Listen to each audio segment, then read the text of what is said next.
I will call the meeting of the Committee of the Whole, October 26th, 2023 to order at 4:01. Roll call. Everybody's here except trustee Zerflu, he is out.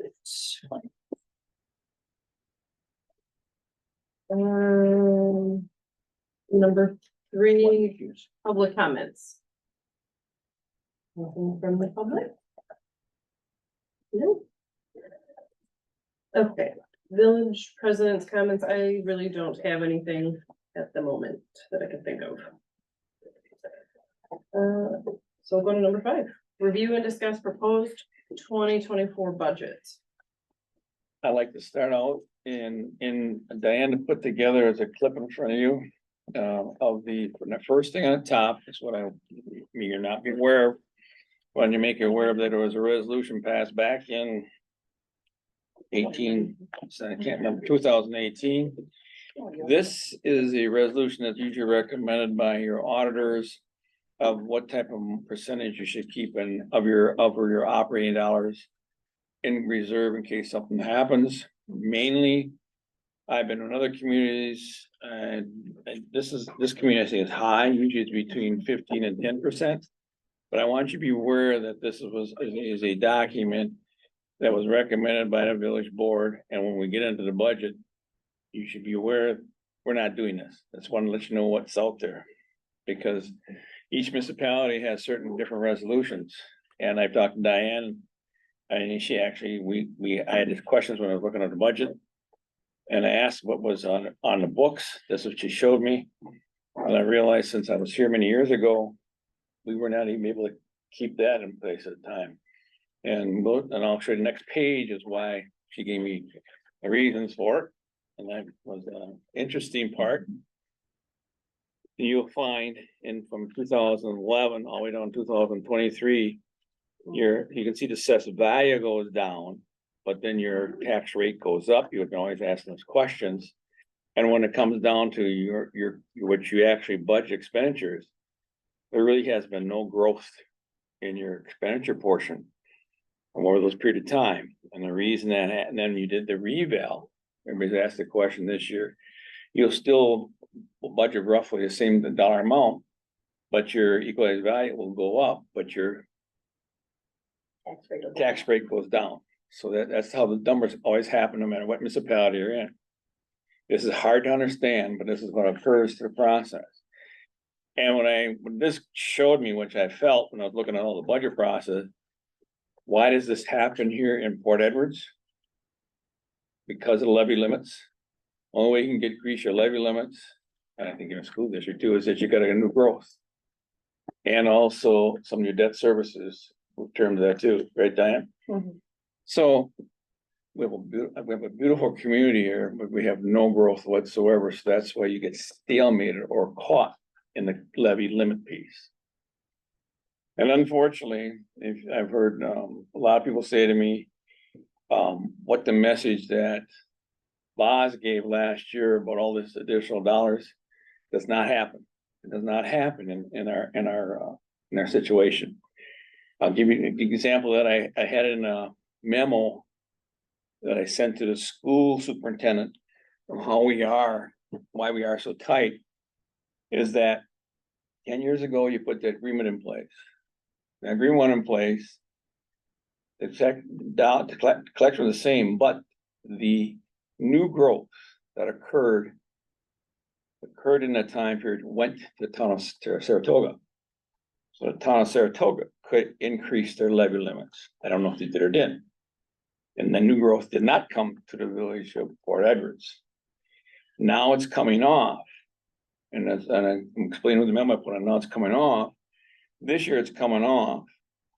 Yet the collection for this year still stays the town of Saratoga because it's always a year falling behind. Am I still on, right, Diane? Thank you.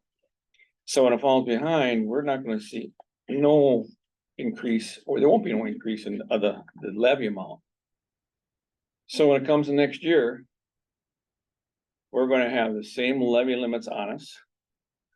all we're gonna have is additional properties that are gonna provide money to us. But then when it comes in, it may reduce very little property tax from other people. In other words, you're still collecting the same amount of dollars, regardless if they're coming or not.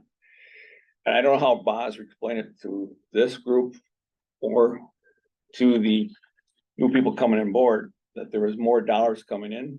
There is no, I saw a number of 260,000, something like that. I saw the portion, you're not getting an additional 260,000. I don't know how he came up with that. I've talked to Diane and I went back and forth and tried to figure that out. That is not gonna happen, and she's already contacted the Department of Revenue, right? Mhm. And asked those same questions to verify what I came up with. I know it's not good news, but you needed to know what you're sitting in, what you're at. As a board, as a community. So. If I don't, and she doesn't have 24 in here, you can take a look at her budget, it's gonna go up a little bit, you can see. When you look at that line, and I already know. I've talked, because I was here 3-4 years ago, I talked to Diane, when you try to fill that gap, it still have expense, insurance goes up, wages go up. Heat goes up, building costs go up. And you don't have the dollars to do it, then you start cutting services. Over that period of time. And you'll see from our police chief that he'll show out his budget period of time go on down, because he's been cutting services. I looked at Diana, and even in the public works, they've been pulling certain things out. And the portion I talked about earlier on the restraint, keep your dollars in, that too has been reduced in so many years. So before we even get into the budget, you're starting with the reserve portion. Let's say, I think you said last year you had about 200,000 try to keep in there. We ended up down to 100 again. Now we're down to 100. For this year. And if you had, what 100 is 0.4% of your overall operation budget. I think they did that off. So there is the bad news. So you need to know that when you're sitting here. And the other thing I feel real bad about is I saw the raise projection in July, what he thought we could do. And I feel for Jason, the fire chief, even Ben, and even the police chief, because they're all promising equipment to purchase. And now they're way saying, like, and Jason's looking at me, he said, we talked about it, right, Jason, that he's, why can't they do something with the rescue truck? And I'm not trying to cut Ray, but that is the real thing you're sitting at. You don't have that pot of dollars that we all thought was gonna be here. I don't know if Ray gave you that message or not. I have no idea, but I was looking at his notes and I'm looking at reality. I'm giving you the bad news because I'm giving, so you folks know what you're dealing with. That's how I start this budget, and I apologize, but that's what I've found so far, working on it in my very short period of time I'm here. Jason, you understand, you and I had a conversation on that? Yep. Chief, you know it too, and I know Ben and I had a conversation last week. We have moved to get this budget, I think, with Diane, we moved 100,000 of what city going to that and moved out of public work. Yeah, for the roads. Yeah. Took 100 out. So if you are sitting now, looking at your 2023 budget, and it says you can purchase XYZ, it's in there. But if you don't purchase it and you let it not purchase the XYZ amount, I will use Jason, I'm gonna use you again. Turnout gear, okay? They need turnout gear every so many years. They had X amount of dollars budget in their line. I think it just, I don't know if it was for turnout gear, but you had 10,000 sitting there. If you didn't purchase it yet, and there's nothing, it's not because you're against any department. But a lot of times I was a department head. So many times you see your money and say, get to the end of the year, I'm gonna rush and spend everything I can. Sometimes you have that approach.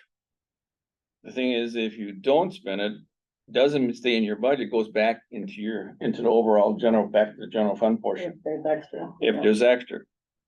However, if you turn around, and I looked at, I'd like Jason, because I looked at your budgets. Turn around and they had another 10,000. And a note that I saw in there was for turnout gear. But then using Jason was here, I have no idea what the turnout gear costs per man or per firefighter. You may give that number to me. I don't know if you have it yet by now. I've got a rough number, like $3,000. Yes, I thought. So if it's $3,000 and you have 18 or 20 firefighters, you only can pick up three turnout gear in 1 year, take 3 into 10,000. And that is one reason why they're working hard to see if they can do a grant. See if they can pick that portion up. They have no idea if they got the grant at all yet. They don't know if they're gonna get next year. And I'm using Jason, for example, because we had a lot of discussion, because if you do a grant, you get it 1 year, turnout gear wears out differently. I mean, different people jump into them. If the ones that jump into more, wear out more. And basically, when they wear out more, you may have some turnout gear that is in pretty good shape yet. But the reason for the new turnout gear is to get it into today's requirements for a firefighter to jump into that turnout gear. And within 10 years, they feel that turnout gear needs to be brought up to standards to have the safety portion of the fireman. I've got detail, and I apologize, but it dug into one area, and I didn't mean to do that, Jason, but it was something you and I have discussed a little bit. So where we are right now, Diane did not, when you close out, you did not, when you looked at the 2024 budget based on their department head needs, and you plugged them in, and to get to stay within our levy limit, you got it to it. Yep. I'm gonna let it turn to you a little bit, so you tell how you got to it. Okay, well, by taking out the 100,000 for the public works, streets and roads. Like you just talked about, the unassigned cash fund went from 200 down to 100. And we also took out the wages for a fourth officer Yes. from the original. To So that get- was around 300. And then I also said I could play around with the roads and streets expenses. So that's what I've been doing, as I've been changing the numbers, I either add or subtract from that. So it So- started at 130, it's down to like 103 or something like that now. in So, public work. Roads and streets. Streets. expenses. Mhm. Unfortunately, when I work in other communities too, you try not to hit public safety, because that's the community wants to provide that. What I have seen in other communities, when it starts getting tighter, it starts coming out of parks and it starts coming out of public works. Ben's not here, and I'm not repeating he doesn't say it, but over the years, I can see where, looking at his budget, that group, they've been taking less and less and less. One of the good things you have available to this year, and I give Ben and Public Works Chair credit for looking at the TIF dollars that you were not gonna be able to spend, and you move those into your projects to do roadwork project. So by using those TIF dollars, it has helped the Public Works in doing capital projects in certain these areas. From an overall management of your financials of the village, thank God you had that opportunity. Basically, you're at the right timing, and it's not, and sure, DMI wanted to earmark them. They haven't moved fast enough to earmark it, so you've done a good job to set that up. And that actually, fortunate to have that, to plug that hole that's been dug out of Public Works over the years. I know I'm saying a lot at one time, but I don't know if you've been I did this a very short period of time. I work in other communities. This is where you stand today before you go into the budget portion. And you can play with all the lines you want, you can take a few out of here, out of there. All you're doing is taking certain things that you wanted to cut from one department to another. When you look at when you sit here, you are chairs of subcommittees or vice committees. You're still looking at, you say, I'm this public safety, for example, I use you, and I want to make sure I keep this and that and spend that. When it comes to the bottom line, you're all one pot. You're all one spot. And if you feel like, well, now you've been, for example, Ben, you got so much money in budget there, go spend it. But you gotta realize what he does or could do or go ahead and do and bring through his committee may overall affect your operation, your long-term your financial picture. I'm gonna stop now because I think, I just wanna let you know where you sit. And it's unfortunate, I work in other communities. And not having new growth. It doesn't, the game levy limits that's been on for how many years now? Since 2010. 2010. I know, I saw it come on, I was out there.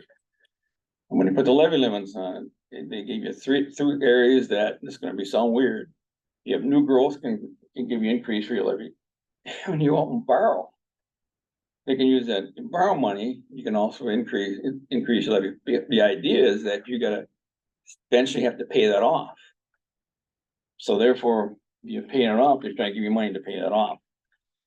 I personally have been an administrator for quite some time, now retired. When that came out, I was very upset. Because it tied the hands of municipalities quite hardly. I think it does school districts too. If I'm right, when the school district have the same tie in them. And what happens, and you may see in different areas, I don't know if it's happening or not. You find school districts are first. They then have to go out and see if they can do a levy limit increase. They have to go out there and say, we want to raise our levy increase, and they got to get the citizens to say yes. I've seen another school district, and the citizens say no. And when the citizens say no, the schools have to keep on cutting back. If we're at this point that you can't operate at certain dollars, or you want to do certain things, you would have to go and do I'm talking about a referendum, if I can get myself, a referendum to increase your levy limit. So there's where you are, and if you have any questions, I'll stop. How'd I do? You can Anybody understand? have any questions right off the top? Come on. I just have a comment, I guess, is, Dwayne, I think he did an excellent job explaining that. As a board, we have to work as a whole. Yep. I know that the original budget came in, there was a lot of wants, on all departments. And I'd love to give them all them wants. I'd love to give them the extra officer, the rescue truck, the money that we need in the roads, Ben's truck. I'd love to do that. But reality is, like Dwayne said, we're tied. And I think some of it too, with Boz leaving right where he did, I know he had high expectations and maybe grant writing of getting, more the position that, but it didn't really, it kind of fell through with him leaving for the grant on the position for the officer. And when I go over these numbers too, unfortunately, the village just doesn't have the growth. And maybe that's what Boz is working on with the coffee shop and the restaurant, and we've, using the tip dollars to bring up the business district here to get the growth. And maybe, in the future with DMI, hopefully they came to a meeting. I know that Diane met with, after all the wants were there, she met with all the heads of the department and gave them what we need. And I did speak with Diane, and with the budget she came up with, unfortunately, we had to make them cuts, but I think she did one heck of a job. I really do. I think she did a job for the village, for all the residents of the village of Port Edwards. I think she did one heck of a job. And, with tax increase, we already have increased because the water bills are going up. We voted on that. The garbage pickup's going up. That's going to be additional on our statements. So that's passed through. And them are things that are needed. They're needed. They're not, it's not like, well, we need the garbage picked up. I think she did a heck of a job, and, I think that, we need to probably work forward here in the next months to be more active on the grant aspects of, all things with the rescue truck, the gear, the officer, even roads. I mean, everything. We have to be more active, and I think we're kind of caught in that limbo area with Boz. And so now hopefully we can start being more proactive for the grants. That's all I have. And it's a good spot that I want to follow up on. That a grant portion. For example, when Diane and I were talking today, let's say that we do go forward with the community police, what do you call that? CRO. and we go for the CRO, then we as a community have to increase that budget for the officer, okay? Or part of an officer. The school then provides their share to us. It comes in as a revenue. And I'll let Diane explain to you what happens with that, Well, I mean, if that happens. we still are, the whole payroll amount will go against our budget along with the benefits and everything else with the officer. We're getting the money from the school, but that doesn't affect our expenses. That's, So if we're going for an expenditure restraint payment, that's hurting us. So, you know, between the expenditure restraint and the levy limits, it makes it really hard. so if you get a grant that does not have wages tied to it, I just use that for example, let's say you get a grant for a specific piece of equipment, does that affect the budget increase too? And then you still do the expenditure Yeah. and you still got a grant come as a revenue, then that pushes your expenditure up over your program. Well, that's like when we got the fire truck, say 500,000. We got the money from the bank, which came in as a revenue. That we paid out for the fire truck, so we didn't get the expenditure restraint the next year, because that was an extra $500,000 of expenses. So, So that's important, and I don't get me wrong, I think it's great what you said, Lana, I wanted you to see what Yeah, it happens. doesn't, it still goes against the budget. Yeah, and then, but what Total. happens, you can make those decisions, but then you need to take a look at your, not just yearly budgets, you gotta look at financial budgets over years. And I've always done that, and Diane has done it by herself without anyone knowing, we're not talking today. When you do that, you make that decision, then you lose that restraint, then you still got the revenue, but you won't get that the following year, you won't get that, how much money do we have usually here? about 40 to 50,000, which sometimes it's okay, like with the fire truck. We obviously gave that up because we needed it. But you don't wanna not get it every year, you So know, when that's you- $40,000 to $50,000. So when you did that one year, you missed it, the next year you didn't have it there, then you could go back to the program. Mhm. That's important that you know that, if you bring a chunk in, a grant portion, you may, you say, oh, that's a good example, you said 50,000. I'm bringing in a $250,000 grant. When you get down the line, you're still gonna lose 50,000 down the road later. Try it one year. And I may confuse you, but go ahead. So how does the legacy grant affect us that way? That was put into it, that doesn't count as expenses, because that's put in a 400 account. Here we go. So as we spend that, that has nothing to do with our budget. It's, Couldn't we do the other things the same way? you know, payroll comes out of payroll. You can't pay that out of a 400 account. But she's saying if there's no Benefits payroll, either. if there's no payroll for, you never had that question for you today, if we were going even further, we'll explain, or not, is that okay, if Yeah, I'm not sure what you're getting at, but we were going even further, that your TIF district comes off maybe in 4 or 6 years. Of those revenues that come in, they're gonna be split back between the school district, the county, and the village. Roughly, I just said, let's say 25% comes to the city. You said that would be about how much additional revenues? I don't know, because I don't know the information. Yeah, okay, it would be, well, now all of a sudden you got additional revenues coming in. I didn't know the answer, nor did Diane, we wanna know, where would you put that? Would you put that in your regular revenues? Then you do your expenditures, you may get caught again with the expenditure program.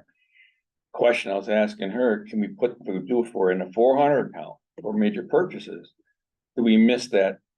I'll be honest with you, us as administrators, even school administrators, we play with this stuff almost every 4 or 5 years, and every time the laws change, you gotta find out what loopholes you can put yourself into from your financial package.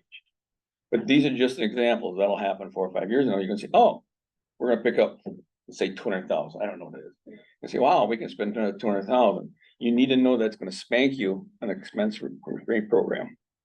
But in that case, it'd be worth it. 'Cause That's you're worth giving up 50,000 for 250. So you gotta, when you round it, I'm saying, yes, go after the grants. Get as much as you can. And if we can put them in the 400, and we gotta collect our waters first, if we can. Yeah, but, and also with grants, a lot of times there's a percentage that we have to come up with Match too. too. You have to Yes, remember that too. I'm not cutting what you said. No, but I I'm wanted you just- to realize that people don't walk out the door and say, oh, Yeah, grants. grant's free, but it's not free, it's, Nothing's free with a grant. no. Matching fund. So I'm glad you brought it up. And I'm kind of taking you off budget, but I think it's a good conversation. I hope you feel that way. definitely. More questions? I mean, it's your show, I apologize. You're fine. Anybody else have any? I'm just gonna say the same thing. I have one question. I'm sorry. So at the end of the day, can we get grants for these things or not? Yes, you should go for them, but you also gotta realize, like Diane said. It'd be worth, you gotta make when they come in, it's gotta be big enough dollars to offset your, Expenditure, response payment, but if it's something you really need, then. you gotta do it. Yeah, go ahead. So the levy limit hasn't increased since 2010? Well, yeah, the levy limit did. There's been years in here that we haven't used the full levy limit. Because of the expenditure restraint, you can't go over Yeah. a certain amount, so it kept us from using our full levy limit. But. Yeah, I don't Maybe have what all the levy limits were. This sheet doesn't have that. It has the assessed value and the budgeted expenses. What this sheet is good for is that people say, well, geez, our taxes went up so much from 2011, but really our expenses did not. The reason our taxes went up is because our tax rate went up because of the loss of value. So that's what this sheet basically is. Yeah, and when you talk about new tax, like you mentioned, it's new growth, it's really the new growth of a new facility, a building, the houses. The actual structure portion, if we're just remodeling something, when people come up with the building inspection remodeling, that's considered new growth, but it's so minor when it come to it. And basically, good example, if DMI would go through with all their program. And they put all this, they put new buildings out there, and then you have new people renting it in there, and they build more on that existing plant out there, that would be new growth. And a good example is when you put the TIF together, Perco had a big expansion, an AB expansion, that's why they captured a TIF then, because then that new growth went into the TIF district. There was no new TIF, then it goes into new growth for a community and includes the school districts, and then they can see increase their levy limits.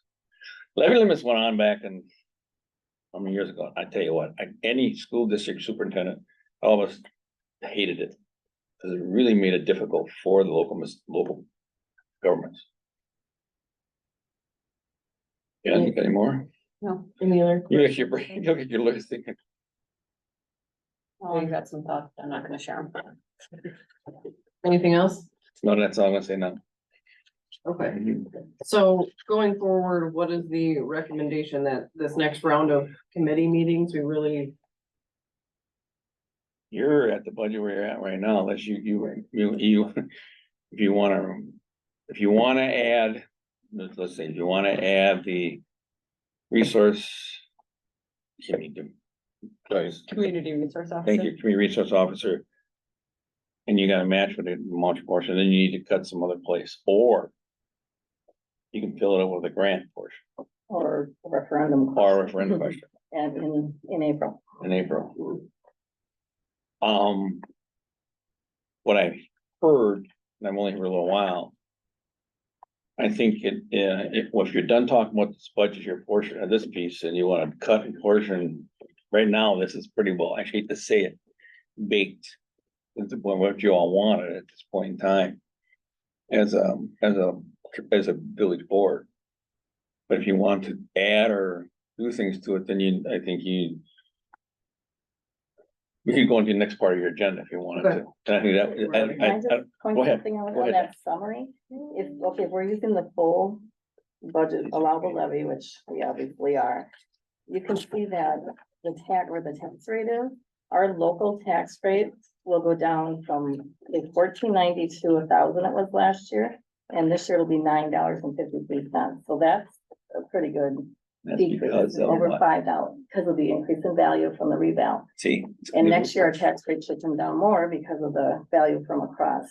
The rate, The rate, Rate, exactly, simple. not tax revenue, but. not the rate. revenue, but the rate. So the residents will be happy, the rates are coming down, but we have no more money to do anything. But we're with. still collecting the same amount of dollars from them. You follow what I'm saying? Right, but their assessed value went up, so the rate goes down, the assessed value, they may be paying the same thing. They are. They Well, are, they and might, some they will be might. paying more, some will be paying less. depends on where their assessed value ended up. I hate that. I think it's a numbers game, personally. Well, it Anything else? is, yeah. the budget. Questions, comments? Especially with Diane and Dwayne here. I do have one more question. Yep. 100,000 came off of Public Works because that's coming off out of TIF funds for Second Avenue, but the following year is the expectation that that money goes back to them. Hopefully. Hopefully, but the problem is if you can't levy anymore, it doesn't. And over the Right. years, it's been slowly coming out of public works projects. It's not, I'm sorry, it's not a good message for you. And it looks like one more comment, like, Dwayne said, I mean, everyone's gotta look at the budget as a whole, not separate departments, because as far as the buildings, they all come out of general anyway, they don't come out of public safety, or except the municipal garage is under public works for some reason, all the other buildings are under general. But all the benefits, retirement, social security, health insurance, that's all under general, so it's not divided out by departments. So that's not a true picture of where our money goes for each department. So you really do have to look at it as the village as a whole. Okay. Anything else? Okay. And obviously, if you do have questions going forward, Diane and Dwayne are here and they know a lot about it, so. Okay, number 6, discussion on village administrator position. So I guess the reason why I have this and the next one on here is just so that we can all understand where we are on that and where we're going forward. So, Dwayne, what is that was one of the questions when we brought you on board, was you give us kind of an assessment on what the village would need. Okay, seeing at where your financial picture is. And seeing that you had, I was here before, you brought a minister on.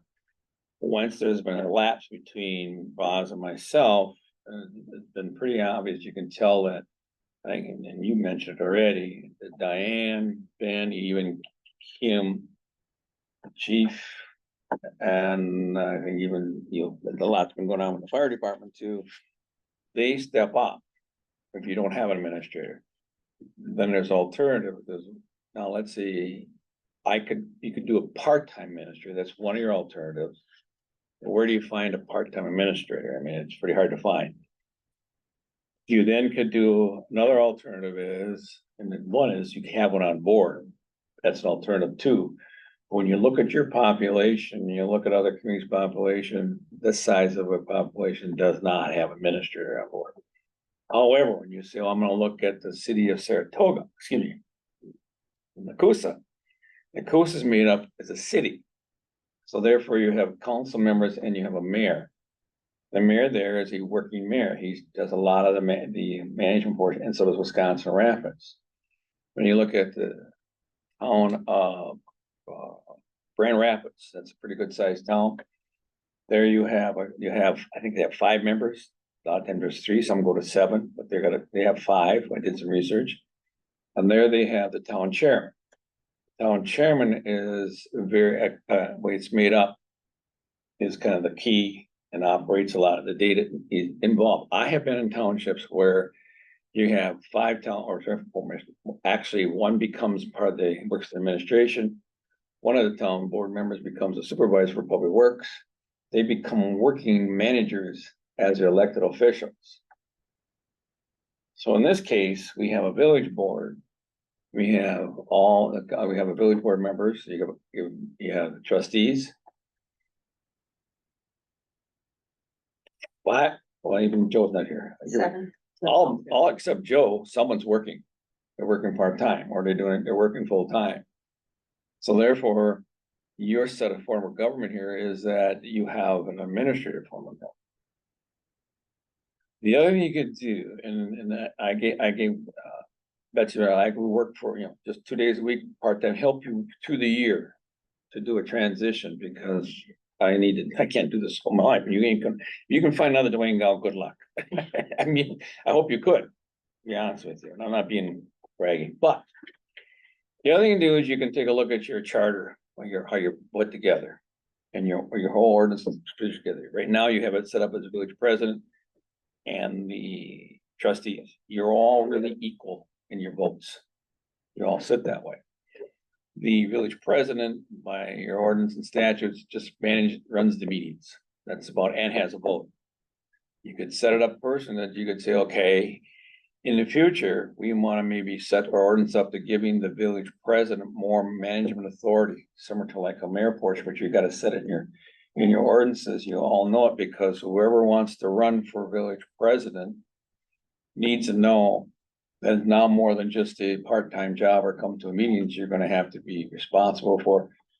And for some of the day-to-day questions, some of the stuff that administrator looks at. The staff needs to have someone to go to be their leadership and decisioning process. That's another way of doing it. And that in turn, then you would compensate that person, but you gotta have a retired person, for example, could do it more than a person working full time. It's the individual who wants to run for village, but that's a way you could set it up, and green alternatives. The final alternative is you have none whatsoever. And you just operate where you are, and then you have put more responsibility on each department head. Now, they're gonna say to you, if I'm gonna do more responsible department head portion of it, we want to be compensated until they see that pie that you're gonna take away, okay? The other thing is that I've had a conversation with, not with, I didn't get a chance to talk to Jason yet, because Jason's on my administration brother too. I had a chance to talk to Ben, I've had a chance to talk to the chief, and I've had a chance to talk to Diane. Even though they feel that there needs to be someone here that they can go to, even though they run their departments, there's certain cases where they're looking for like, new people, what, I wanna take off this day, I'm not gonna conflict each other. Those are day-to-day operation questions. And, all of them said to me, it'd be nice to have someone to me in that spot. What's gonna look like, I don't know. So I'm just telling you what I've learned so far, in a short period of time here. And I personally feel sad because you guys are such a financially tough spot, you gotta make a decision on that position too. Other one's final one is that it's getting common more and more if you're looking at another neighboring community. And it gets to the point where they have a bigger population or the city, let's say Nakusa. Mayor says, I can't handle it all the time. Or let's say Grand Rapids, you end up can share somebody. And that's another alternative. In smaller communities, you find that more and more happening all over because of the budget restraints, portion of it. This may even sound weird. You'll even find sometimes if the school superintendent can be part of your management piece, you can actually use that person too. I'm just using an example. Looking for someone to take that deal of these from. Schools are different than the municipalities though. And our school district, I think we're in a small school district in the state of Wisconsin. Am I correct to say that? Are we a small school district Yeah. comparably? Yeah, see, and you're in a small school, you have to be having a hard time too. Getting stuff to get this done also, you have to be, because that's what's happening in small school districts. Those are the alternatives. I think I can hit them all, did I? So, cause I sent them all out, 2 weeks ago.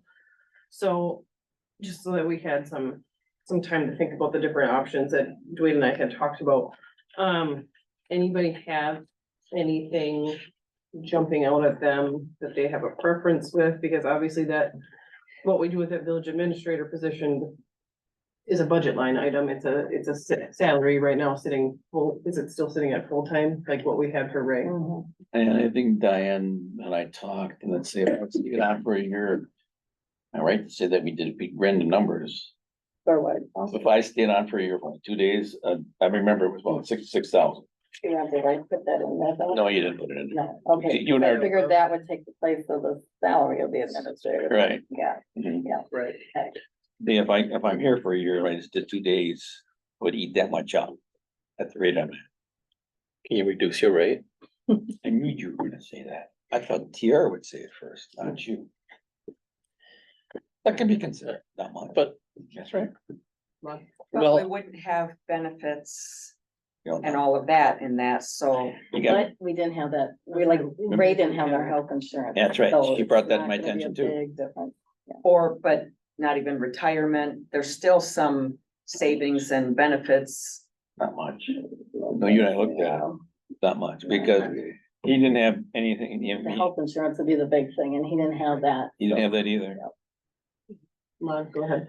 I guess my opinion is, to keep doing it on until we can get through the next year. I think a lot of things are hopefully coming to some conclusion with DMI and other issues that we had talked about as a board and whole when Boz left. And I think it would be a good thing that Dwayne would just get us through this transition of a year's worth of administration until we can get our feet set where we're running, Okay, more concrete. yeah, more Conversations over concrete. the Next year. And I still wish he would bring his rate down a little Heard you. bit. Did you? Oh, okay. Tier. No, I'm thinking about it. Oh, sorry, Lon, are you done? yeah, Here. I agree with Lon, but I would take it a step further, and I think we need to explore with all of our public safety and administrative services, the shared services. I think we need to really purposefully start having that planful communication. If we see this is pretty dark and bleak, that would be a way to help from multiple angles. I'm gonna bring this up, but you gotta remember, if you consider consolidation or got the chief now. If you're looking at a police chief, you see you do consolidation of a department. You're still gonna have your officers, you're still gonna have your patrol piece, you're still gonna have your expense for your car, and you're still gonna put. The only savings you might have is part of the chief's salary. Except there's also gonna be more from the state for combining services. There is a program that's out there, yes, I've been doing research on it for a different community. They don't even, there is, but they have not set the administrative rules yet. It just came through this last legislation. And you're right here, and I've been talking. Just stop there. I like that. What a big, never mind. But that has to, like you said, it all has to be analyzed. Right, Mhm. but if we were sharing administrative, like sharing benefits, sharing time, and, really creatively exploring what could this mean, and it's not a one size fits all. It doesn't, there's all kinds of ways that we could potentially do it that could potentially meet our needs and be cost saving. I think I talked to police chief, but I did research and go back a lot. There is a grant they set out there for a certain amount to do that study. I think you and I talked about that, chief? Yeah, but, yeah, a little bit. So I'm doing some research and he's been helping me on it. So there is a grant for that piece, but you gotta go through the whole, Yeah. and do the state work. It's all this paperwork gonna get grant. I think we're just kind of almost backed into a corner that we don't have a choice but to explore these things. Anybody else? Aaron, John, Kim? Any feelings on? You gotta remember that if you go the shared route, then you're giving up your say and oversight on a lot of that stuff. So you want the oversight now, but then if we give it away, we might as well just change the sign from Port Edwards to Grand Rapids or whatever and just get annexed. Because a lot of the feelings that people have in all departments, they might not transfer over because we sharing or under another person's umbrella. Example, they're gonna, which is true, is when you're made a point out, when they start talking about this, you feel you lose your identity. And he's right on. And the thing is, the only thing I can think of is, I'm just, because you can't do them all. Some people say you say all, but you just then I'm gonna use the police chief again, the police department. A good example I've seen is, Weston and Schofield. They have moved and they call it the Everest Police Department. You have to take a look at that model and see how it's put together. Everest still sits there, Schofield sits there, but then they have a group of commission that manages that. there's different group, man, that, in other words, someone from one community, other, they sit on the commission to manage that department. So you don't lose your identity, it's just that you gotta put that you got your foot in that committee, make sure that your community gets served properly. In turn, you also gonna put your share of money to that group. But I'm not disagreeing with you, I just wanna show you Well, my how. concern would be the management, How you we have a do way of managing certain services now. Mhm. Other municipalities have their idea of management of services.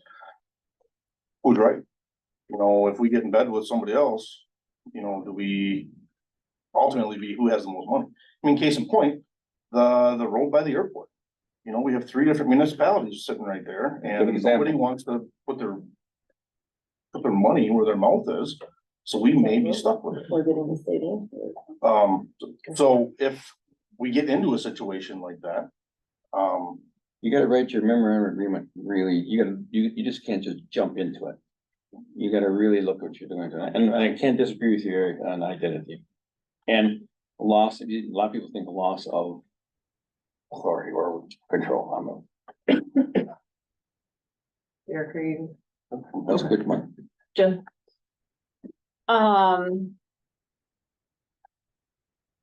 I don't know, I guess I hear the lost identity piece and I worry about that too, but I also look down the road and I wonder if we've already lost some of our identity, right? When the mill went down, that happened, and now we're just kind of cruising on along on the same road that we've been on, and I don't know where that ends. The school's going to referendum, we're talking about how can we fund this, otherwise we have to go to referendum, we've got people that don't want taxes raised, and something at some point has to give. I don't know what that is, but we can't keep doing what we're doing, because unless the miracle happens and DMI actually does something, this doesn't change, right? So where does it end? And things are gonna continue to get more expensive. It's gonna be harder to retain staff on here in the office, the village crew, our police, everywhere, right? And just to have people even live in the community. So for me, with the village administrator job, jury's out on the other pieces, I don't know, but with the village administrator job, one, I'm having a problem seeing funding full-time, because what does it get us?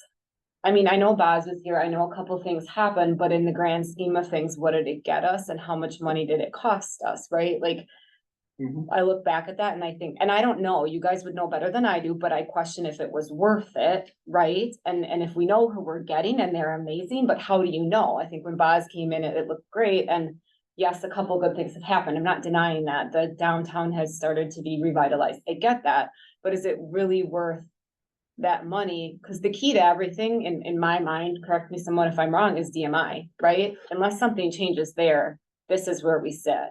So to me right now, until something gives over there, I'm struggling to think that it makes sense to fund someone full-time. I get what Dwayne is saying about how are we gonna find someone part-time, and maybe we won't, but I think it's worth a shot, or the idea of co-oping with someone else. For the village administrator, again, like I said, fire department, police department, that's a whole other discussion in my mind. I don't think we're there yet. We don't have that information. But at least from the village administrator, I think it's something we have to look at. Otherwise, to me, I don't know. I can't justify full-time in my head, at least at this point. Oh, Caleb, hold on 1 second. Caleb, do you have anything? You're the only one that hasn't said anything yet. So Oh, I'm trying to give you an opportunity. Yeah, it's the idealist in me that's kind of coming out, that is kind of frustrated with the conversation, not the way it's going, just the nature of it is. When I look at, when we talk about growth, we didn't have any growth in the community. That's sort of down, that pastors have to think about growth constantly. And, how much is that outside of our control? We have to just sit back and say, well, nobody moved in, nobody built a house, too bad. And how much is that on us? And so when we talk about the administrator or whatever position is, what is the investment?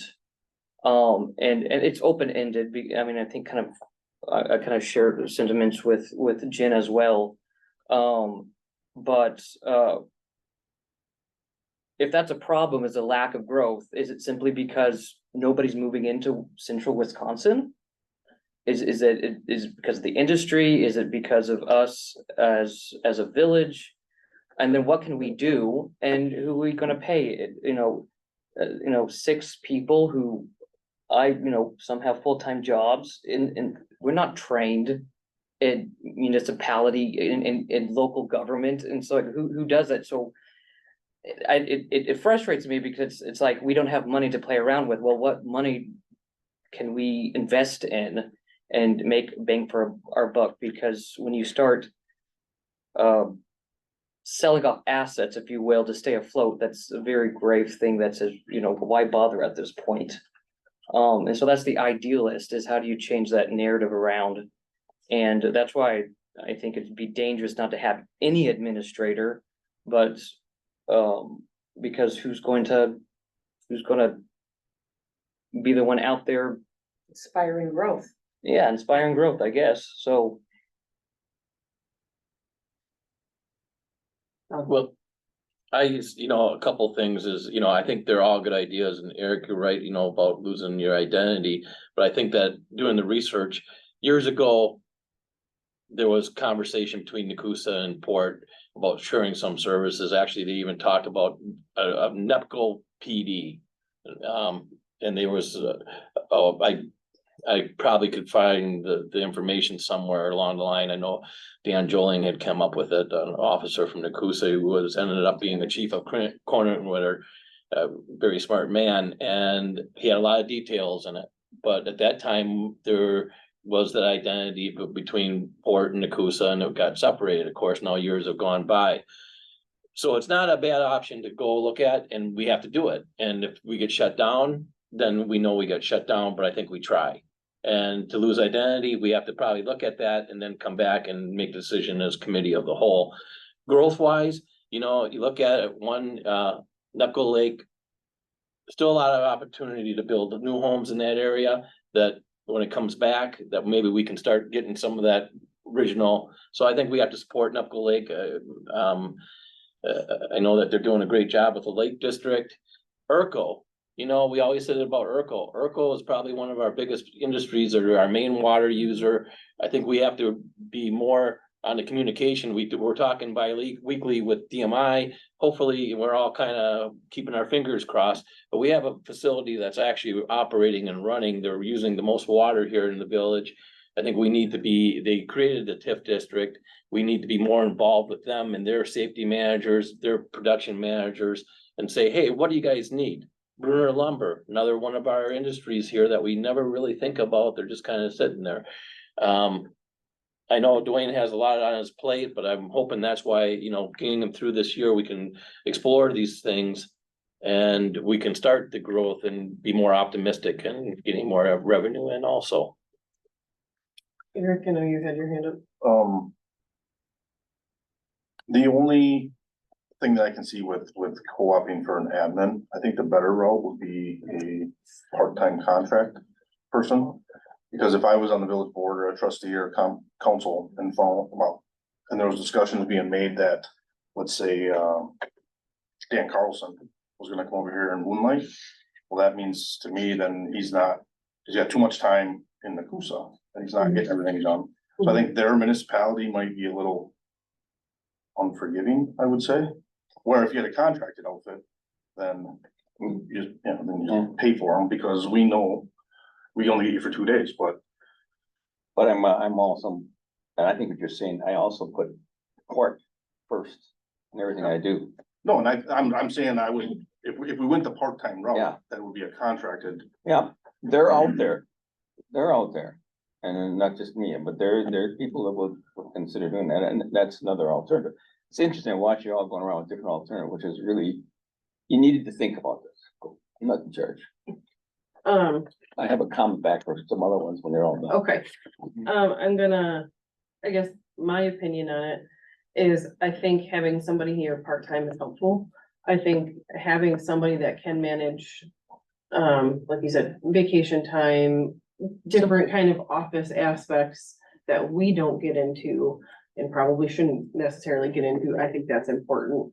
And that's just, I cannot justify a full-time administrator, not with our budget and how it looks. The other concern I have is, do they have enough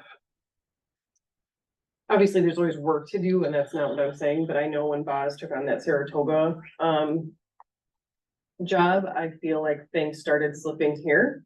After cleaning out his office, and finding stacks of papers, I can understand why some things may have gotten missed. So I think speaking to Eric's concern on that, I think that's something that we do need to keep in the back of our minds as well. Cause I mean, everybody's human and you only have so much capacity to be able to separate and leave a different municipalities while you're here. So I would prefer a part-time for us. Somebody to manage kind of the day-to-day stuff without us getting into the weeds of it. That's mine. I mean, I'd be more than happy to have Dwayne stay for the next year, so that maybe we can have better, more concrete conversations on how to address this. It kind of buys us a little bit of time too, so we can be thoughtful on it and not have a knee-jerk reaction to something that is a big decision. And then it also kind of weans us into, I don't want it to go to culture shock if we had somebody full-time and now we don't. I think that's a shock to everybody's system, including the people who have to pick up the pieces of that role. So I would be happy to have Dwayne here for a year until we can have those conversations. That's my 2 cents. Here, did I see your hand up? I have a couple things. Are we bringing motions on this today? It was more or less just where are we going, because again, it feeds into that budget Yeah. piece, because if we would say, if everybody would just say, hey, I don't think we need an administrator, then we could put that on FHR, we can move forward that way, then that frees up Right. payroll discussion. So I agree with keeping Dwayne on part-time. But regarding the shared services on the different departments of the village, I think we have to be careful to not go in with the closed black and white thinking, because those kinds of partnerships with communities, we could create them according to what we needed. It would be part of a conversation. So I think we just kind of have to be open-minded and at least having the conversations, and not lead with the fear factor. We don't have to lock in by having the conversation. Having the conversations is a place to start to explore and see, could it be what we need or not? But the conversations itself, we have nothing to lose. Okay. I'm gonna go back to starting with Jen, because Jen was the first, brought some things up, which I thought, I don't disagree with it. You can't have a full-time director. I already know that. I could see that myself, being in the position. Thing that is that DMI is not I'm not feel real good that they're really gonna be an answer for us down the road. And I wanted you to be aware of that, because, I'm fully aware of that. Yeah. I agree. I think we all know that. yeah, but it's something that if they could commit what they're gonna do, that would be another revenue base they're gonna bring in. It's all gotta happen. Now, problem is, they always look for the municipality. I don't care what community it is. They look for a municipality to help them. And right now, we're telling them, you're not getting a dime. So that's how we're setting. The thing is, I can explain I saw what their grand plan is. I'm gonna stay with the road. If they did that, we could then do a Pacific overlay, a new tip to be just for that area. And then in other words, they end up being giving the income rent. And the school district, all the other ones let you be able to do that to get that new growth in your community. When that goes off, everybody gets a new growth again. Right. Your comment, was interesting. To have new growth, there's got to be a lot of moving parts that got to come together. Yes, an administrator in most ways, what I have been in my job is what I do the most, enjoy the most, is that 2 things. Find out long-time financial planning, which Diane and I talked about today. I think that's so important for an organization. Second is economic development. Unfortunately, and having economic development, one of the first things that you got to consider, location. All right, so here we are, I've analyzed Wisconsin Rapids. Since you're, how many mills have closed? You've got us, you got, how many rapids, one or two so far? Well, craft mill and the regular mill. Okay, and you remember how did Port live in the past? From the mill. And I think everybody knows that is the mill was the one that gave you the money to buy the fire trucks, gave you the money to operate. That's gone. Your cash cow is gone. Second, you're gonna have willing property owners who are saying, yeah, I think if I can make X amount of money, X, Y, Z, I'll sell it. But then it's the developer that has to take that risk. None of them, and that I did develop myself. It's a lot of money to lay out there, put a development in place. Then again, the developer says, oh, I've done this where you actually had to go to community and you wanted more residential development. And I had to go out and promote residential development, try to find development. First thing comes out of every one of their mouths, what you gonna do for me? What kind of revenue you gonna help me out? How are you gonna pass it on? And I say, no, we just want, so-and-so's ready to sell this for X, he wants the best money out of it. We want you to develop it. They won't come. I'm just giving me those pieces. And there's a lot of moving parts. If you had a person who owned a piece of a property in here and was willing to take on a partner to do the development portion, I found that happening. Then what happens is the person works with the developer to develop the land and they share their profits as they sell the lots portion of it. You follow what I'm saying? And that's the way you get new growth. But I don't know who your landlords are. And your landlords are, you actually got a large portion of the village in an area that's not sewer and water. There's a lot of open lands outside out there. They can put it, and if you don't want to extend the sewer and water, I think you have the right soils here, a lot of sand soils in this area here.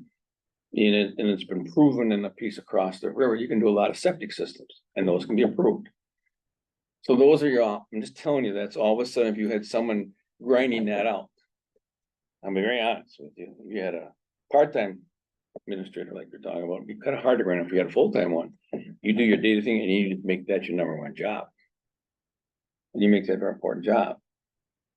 But then you gotta know your community is willing. Now, is for a good example, is Nakusa. Are they growing? Are they getting new development residential? I don't know if they are. You may know if you're there. Wisconsin Rapids having some subdivisions going in place. I'm pretty sure Grand Chute is, right? Grand Rapids, thank you, I did it wrong, Grand Rapids. And now, here we sit, so now we have to compete with the other three communities for that same growth. So you're in a competitive movement where you sit. No offense to Port Edwards, everybody around you is saying, Port's not doing anything, we'll do it. You know what I'm saying? Port's been sitting here saying, we're like, it's the way we are. So that's the part of the economic development piece. And you asked, how do you get that? You got to become a player in the sandbox. I'm not using control. Without objection, do you mind if we go off table to Eric? I'd just like to ask a question, and thank you, Ron, for mentioning the lake as a potential kind of thing. I've kind of lost a directional sense of where the board is going in terms of what they think about the transition of the residents to Port Edwards. So my question is for discussion, doesn't have to be tonight, probably shouldn't be tonight, but I would ask the board to decide if you see Nepco Lake with the development possibilities there as accretive to potential growth for Port Edwards, or you actually see it as a dilutive enterprise that really is more a burden than an aid. Because now, I don't know. I haven't heard a commitment about, yes, we think it is accretive to that. And I'm getting a little bit more concerned that you guys see it as dilutive. And if so, we probably ought to address that and be real clear about that so that other decisions could be made about, so what are you gonna do if you see it as a burden as opposed to a potential raise, to grow. There are plenty of lots out there. There's new, I know 3 houses are being built right now. There's plenty more opportunity to do that, but I just don't know. I just don't know where you guys are about that, and I really would appreciate it. Sometime have that, you all have that discussion, so we know where that stands. So I want to answer that because you put an email out to the village president and copy me that you want to have a discussion out there. I think that I need to have that discussion with you on what you're asking and what I know where they're sitting, and I can give you some of those answers. Okay. But I can't do right tonight because we're on it. no, I'm just saying, it's an important discussion, I think, for the board to have at some point. They're gonna have it, just that they gotta get through Yeah, 2024. and it isn't as much as an ask as it is an understanding Mhm. of mutually where we're going. I understand that. I can understand where you're coming from. Yeah, Thank you. Appreciate it. Appreciate it. Okay, I'm just wondering if we're putting too much gloom and doom on the net new construction, because I mean, for this year, we had 0.59%. Rapids only had 0.35%. Thank you. Pittsville 0.36. I mean, Grand Rapids had 1.12%. And I think, you know, in these next 2 years, I don't think we're gonna be able to do a lot. We really probably shouldn't spend additional money. But once, you know, we have the net new construction from over there and things get settled to where they're gonna be, we might have a clearer picture. I don't know, I don't think we're gonna be that bad off with our construction, you know, in That's key. comparison to other municipalities. But I'm hopeful that once we get NEPA like back with us, that, and we see the actual numbers and all of that thing. That'll happen in And then 25. in the next year, even working up to that, Mhm. 2025, I think that will help us. Right now, it's just we're in limbo right now. We'll be doing a lot, I don't know. Right. Yeah. I Okay. like Diane's comment. Go ahead. Just to clarify, when you say get that net new construction though, the levy even when that happens isn't changing, right? Well, no, our 0.59% gave us an extra $6,800 on the levy Sorry, it's I not mean, when NEPCO, the, when they come back to us. yes. and Yeah, you're- that's not net new construction. for Right, us. that They're won't told they change. already got that. Yes. So once You're they're saying here and then then they the building. start, yeah, in 2020. Yes, when you start, Fine. if there is more development in that area. Got it. Mhm. Okay. Anything else on the administrator position? Or my consensus is we're all comfortable with kind of working with Dwayne here and kind of having better conversations moving forward? Yes. Yeah, okay. Okay. Number 7, discussion on 4th police officer position. The reason why I put that on there, obviously that impacts our budget, and I think we've all been kind of talking about it, but not talking about it and where we are, and obviously hearing with the budget where we are, that answers a lot of questions, but I know there's still things to discuss on it. And I'll start a little bit with that. Yep. Because it got very active after I left the other day and I had some conversations with the school superintendent, James. Ina. Yeah. I also was hearing us talking about it too, so I worked with Diane to try to figure some numbers out. And then when he gave me a call, I shot him off to him yesterday, and he shot it back. And what I sent out to you earlier is what the school was looking at and how Diane and I were looking at it. When it comes down to it, if I get it right, they're looking about 25 hours out of a 40-hour week. That would be considered in the school district for help for an officer. And then that came out to be, the numbers was roughly, would not start until next year's school district. And be next year in 24 in July, their July season. And it came out to me that they would participate in around 69,000. I got the wrong number. That's all right. Hang on a second. Yeah, 69,000. And then I divided by 12, it's 5,000 some odd dollars per month, like times 5, because it's a bunch you have, you're looking at 28,000. It's like 29,000 for this year's budget. If you wanted to work with adding. That's their cost. Then it turns around roughly. Our cost. No, that's, we have to add our cost on. Ah, damn, I'm sorry, I gotta look at my numbers here again. Do you have that sheet over there I gave you? I do. Can I make one correction? Can I Yeah. interrupt you for a moment? Go right ahead, because I'm not always perfect. So when I read through, I had read through this original piece from Mr. Bina earlier today, but when you printed out this email for me, I just want to make a correction. It says the CRO program would start the 2025 school year. So I'm thinking, you're thinking 2024, 25. They're saying that this could start ASAP. Like it goes to our board next Monday. And their understanding, and you can confirm this too, because I think you were under the same impression, was that they could start it in January. He So told me fiscal year. See, And that fiscal year would be July next year, next season. yeah, so I called our business director as soon as I read this. That's why I wasn't here for the start of the Okay, meeting. okay, I I'm called glad. our business director and I said, hey, I'm reading this. This isn't what I understood about our conversation. She called our superintendent and then wrote me a message and confirmed we definitely planned for this year start as soon as possible. If you look at his email, his notes back, he doesn't say that. I'm just. Wires were probably crossed. There was a miscommunication. I just want to confirm right now to everyone in the room that I this appreciate is- that. this Don't get me is wrong, what I'm they're not, talking I'm not. about. Yeah, because when I looked at his email, but that's okay.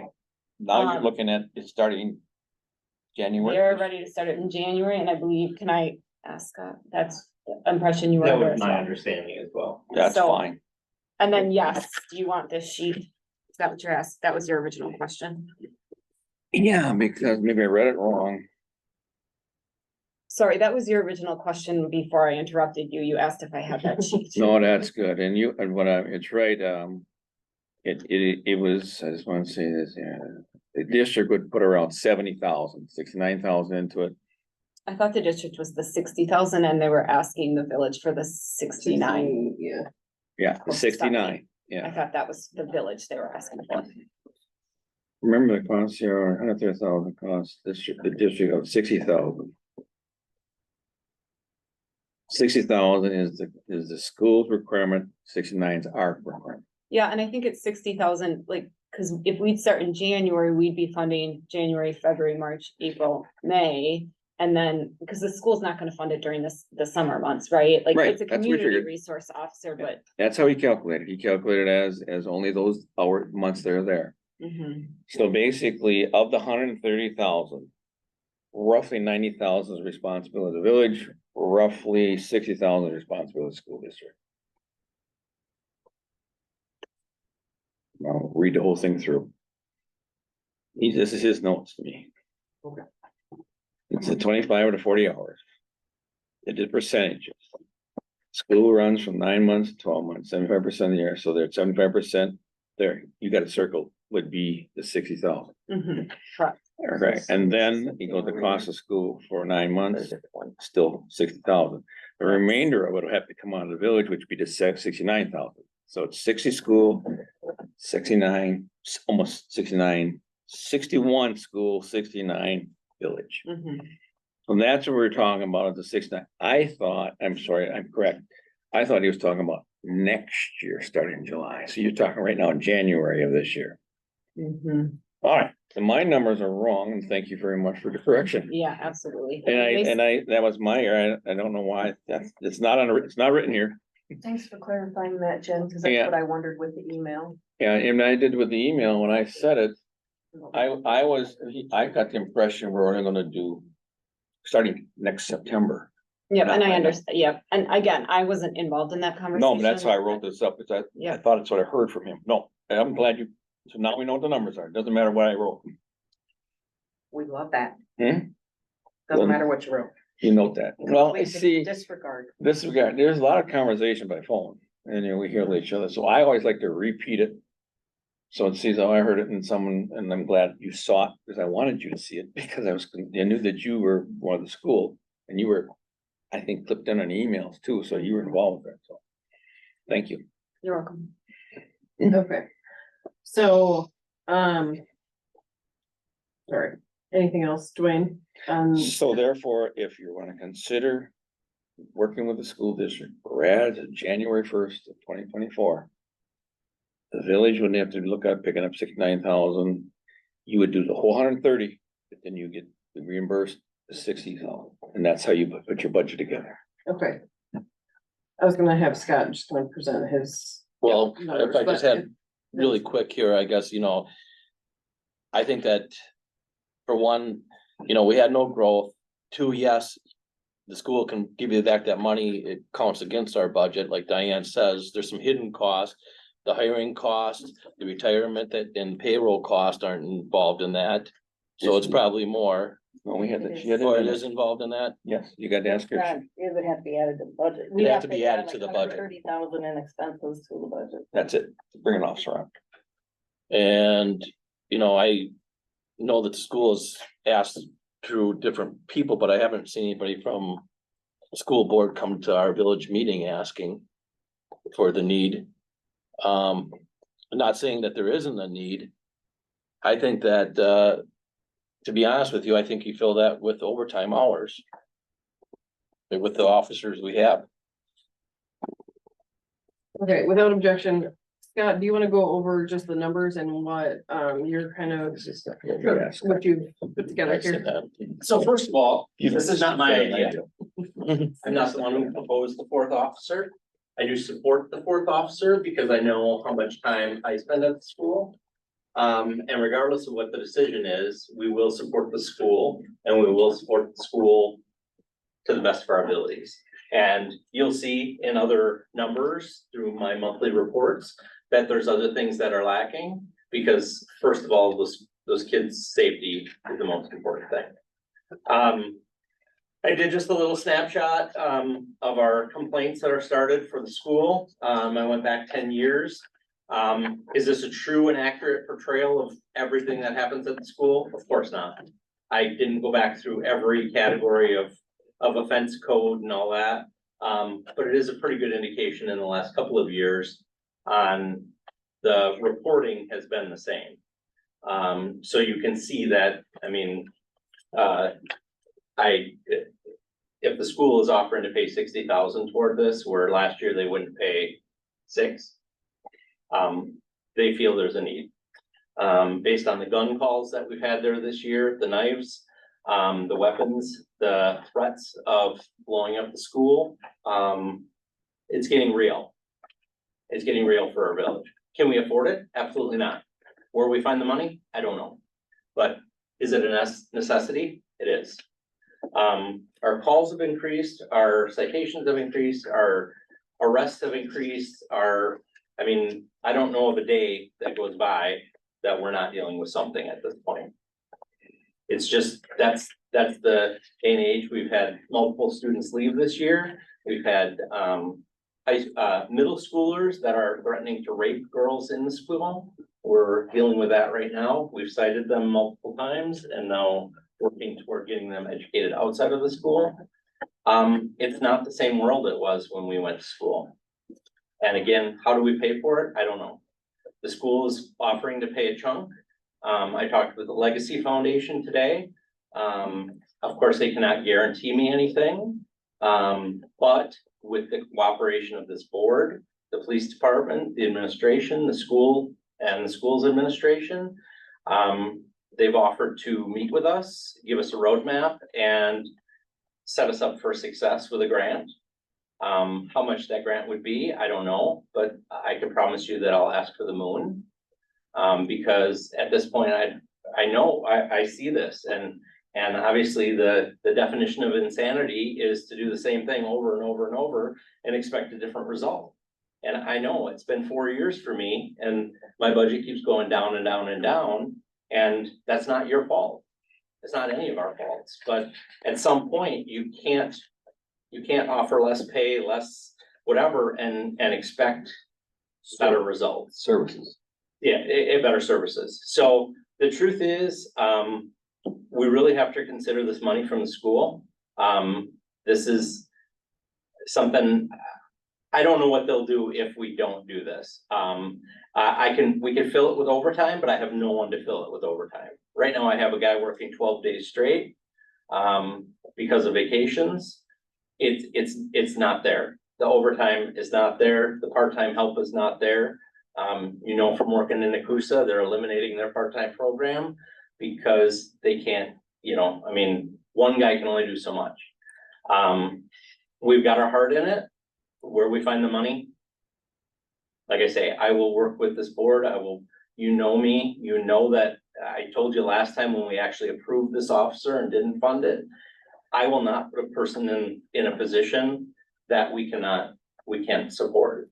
So, but we really need to get out of the no mentality and figure out how do we get the new growth? How do we get the funds?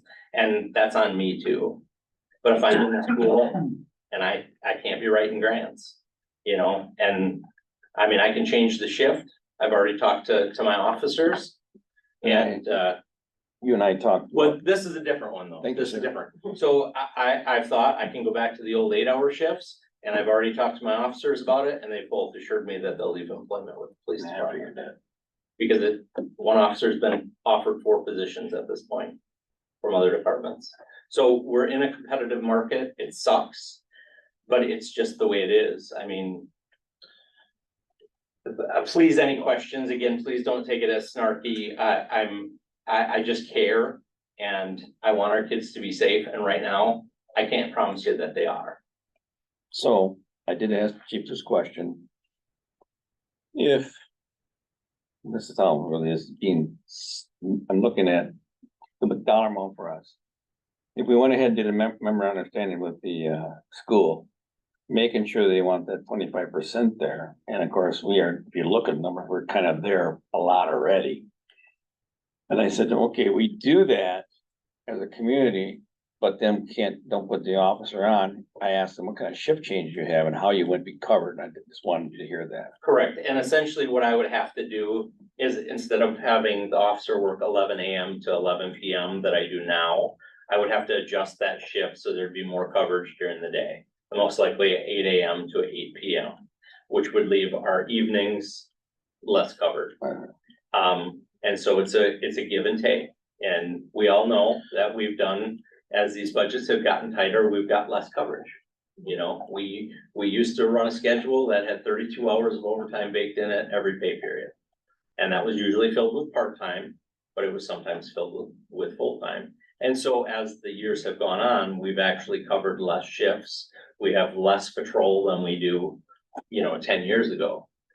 But again, when you're budgeted $100,000 less than you were in 2016, what do we expect? Give and take. So, You go for it.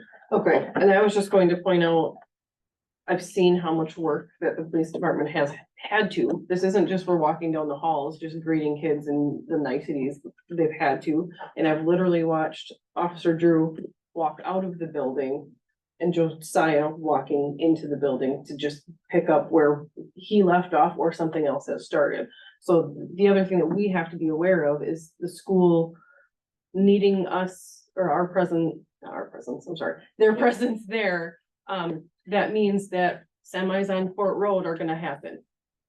And other things are going to happen. So we have to, as a board, understand that or make a decision on where our priorities are. Is it gonna be the semis down Port Road and getting tickets and speeding tickets and paperwork, or is it making sure that our schools and our kids are protected? That's just, I wanted to throw my 2 cents in there, because I mean, I've had to call a couple times this year. I'll throw one safety net in before your question. One safety net. I've made it clear to my committee, February of 2025 is when I expect to retire. I would hope that sometime in 2024, you're recruiting a new chief. If you were to decide to add another position, this would be a safe release. If you were expecting potentially that potentially this next person could be someone that may maybe have interest in that chief's position. You do have a safety net. If like I say, when I retire in 25 and you don't replace me and you fill it with somebody else, then that's on you guys, but you have kind of a year safety net. Well, I just want to address, I'm not against having the officer, but budget is kind of like a household. You only have X amount of dollars. Absolutely. Your dedication to the school definitely. I know that you're there. I know that you're doing your job. And it's basically, it's kind of like a home. You've got X amount of dollars and this is what you can afford. And the police department is doing an excellent job there at the school, and I think they're doing as well as they can covering the rest of the village. We also have county resource, when they're not on, the county comes and handles the calls. I'd love to put on another officer. I'd love to buy a rescue truck for the fire department. I'd love to put more money into the street department. The budget's very tight. I understand where the school is coming from, but the school also eliminated a principal position. And maybe they need to readdress that as too, some of the issues that they have. I mean, we can do some of the issues. I don't want it to be where the school is counting on the village resource officer as their person. I mean, I know that what you're going in and is criminal activity, citations, but some of it they need to do too. And again, if we can make the budget work, okay, but I guess that's all I had is, I believe that all departments are doing well and with what we have and what we can afford. And that's where we're at. And I commend your job of being able to get the school to commit some money.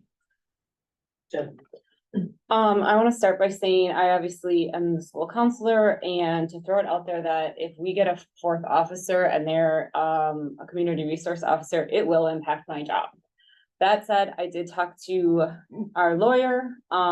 He asked me a list of questions, and if anyone wants to read those, happy to share. But bottom line, I was questioning, am I allowed to talk at this? Because obviously it does impact my job. He weighed in and he said, I absolutely am. And in fact, he said, I suspect that because you answer all questions, know that you should absolutely be sharing your opinion on this precisely because you are in a position to understand the impact an SRO can have. So I want to address some things that Trustee Radke brought up. One of which was we eliminated a principal position. I want you to know that what happened with that is then our superintendent also took on the elementary principal position in a year where we're going to referendum. So he's busy, okay? I also, the piece about the schools need to do our part, like the police are going in for criminal activity and the school needs to do our piece. We have a principal right now that's basically an investigator, and you have a counselor right now that's basically an investigator. I'm sitting in on interviews. I'm interviewing kids on things that are not my job. Sex crimes, verbal assault, all of these. I'm a counselor and I should be there for the victims, but that's not what I'm doing. And that's what our principal is doing. And it's all of the time. So that gets taken away from all of these other kids that need us. We're in a mental health epidemic. We all know this. I'm not there. And that's where I should be. We lost a kid last year. That's where I should be. And I'm not there. I don't know how, and I'm not saying this is anyone's fault, but I do need everyone here to understand that it is serious and it is really impacting our kids. And this is the first year that I've ever really went to bat and said, yeah, we need this. I don't know what's changed and it's been building for a while, but it has changed. We do have serious situations that, and when we're dealing with these things and we don't have someone in there to help, and our police have been really good about responding, but they're not available all the time. There's been times when they're at an accident. Yep, that's taking precedence. I understand. Someone's hurt, they've got to be there, but then those of us are picking up the pieces, and that's tough. Beyond that, we know that we're getting more children with trauma. We know that Port Edwards has become different socioeconomically, and all of that impacts the kids that are in. A lot of us, people have had kids or work with kids or are in education. The more people that you can surround kids with that are good people, the more resiliency factors that they get, and then the better humans they are. What's happening in school is going to impact our community. It's already starting and it's going to continue. You guys are, I'm sure, seeing that out in the community. I want to be clear too, we're talking about a CRO. A CRO is a community resource officer, not a school resource officer. The funding of this isn't just about schools. Of course, that's what I'm focused on because this is what I'm living and breathing. But please recognize community resource officer means full community. Whoever, if this happens, that person that gets hired should be doing all sorts of things, not just for our students, but for, I mean, we've got kids that, they go to Nakusa instead and they live in Port Edwards, or they go to Assumption or Rapids, but those kids still are kids that our community resource officer should ultimately be working through community programs. So I don't want you to see it as just a thing for the school. It needs to be for the community. Anybody notice in Southwood County, opioid epidemic, any notice of that, right? Like, we're seeing huge increases, and you can probably talk about this in the drugs, in the activity that we're seeing, like. And I'll be honest, I'm a fiscal conservative. I'm struggling with this too. Where does the money come from? I don't know, but I do want to just at least impart on all of you that this is becoming a significant issue, and it's not just in schools, it's beyond that. Those of you that are parents in the room, you know, beyond that too, we're bringing in NEPCO, like we've got nobody out there, right? So this is really important. One question, if I could have answered, and I know we're robbing Peter to pay Paul, and maybe it doesn't help forever, maybe this just gets us through a year, I don't know, but how much are we saving on the budget line for the administrator if Dwayne stays with us? Simply not. Um, Kind of a wash. I figured if he stayed all year, it's like 67,000. and the budget is, Otherwise, the line is 75, something like Yeah. that. I wanted to know that number too, so you had that, that's what I figured to be, I wanted to know that, okay? So the difference is 15. 15, there's 15. And I know what you're doing, Jen, you, don't get me wrong, I hear you, because it's not just here. I'm working in other communities. That is, but you're talking about it nationwide, it's terrible what's going on. I know. and I mean, If I can just follow up, one team. We're all on the same team. We're all digging from that same pot of money. We're all working together for the greater good of this village. But when that press conference comes after that shooting or that rape in our school, are you people prepared to say that we had the best damn leave pickup in the damn state and not gonna put an officer in that school? don't go, And that's where, that's where our priorities are. You shouldn't do that. That's where they're at. And again, I know the money is tight, but I agree with what you're saying, Jen, and I agree with what you're saying, Lon, about, we're running a budget here. Just like families run their budgets. But when you relate it that way, when I look at how families run their budgets, what I'm not gonna cut is the safety aspect. That's not where I'm gonna cut, and it's gonna be cutting somewhere else. It's not gonna be the safety. The stuff yes, Wood County is available, but it's about the relational stuff. It's about the officer knowing the families, knowing the kids, and being able to engage, seeing and being with them outside of school and outside of events. With that, there's also, and I know I'm a broken record, but the only department that is not getting paid a competitive wage is our police department. According to the PAA study, everybody was adjusted. The police was never adjusted. So when we're trying to, so we have our chief and then we have 2 officers. So they've been approached over and over. So if we ask them out of their loyalty to the community, which that's why they're still here, to stay, and out of your loyalty to us, we know that you're being approached, but don't do it. Just out of your loyalty to the community, do it. We don't ask that in any other department, to take less pay than you would get somewhere else. we don't ask that. But we're doing it year after year. We're not adjusting that. We're going to lose them. It's not will we lose them? We're going to lose them. And then we're not going to be able to recruit. And I think we have to at some point address that. We're not going to be able to recruit. We can't take somebody right out of mid-state and put them in the school and expect them to have the experience to handle these kinds of crises or, and even if we take the recruits right out of mid-state, they're gonna get their experience and then we're gonna have the turnover pay. The time that it takes to get their training in, which is years, because we don't have that call volume or those issues like you would in Rapids or Wood County. We're wasting money if we go the route of having a revolving door, and we've seen and experienced that. You know, and when speaking on overtime, if we had that fourth officer, we wouldn't have to be paying the overtime wage and instead, and that could be cost savings. Okay, we're approaching 6 o'clock, so it's good discussion. It's not just if we have something.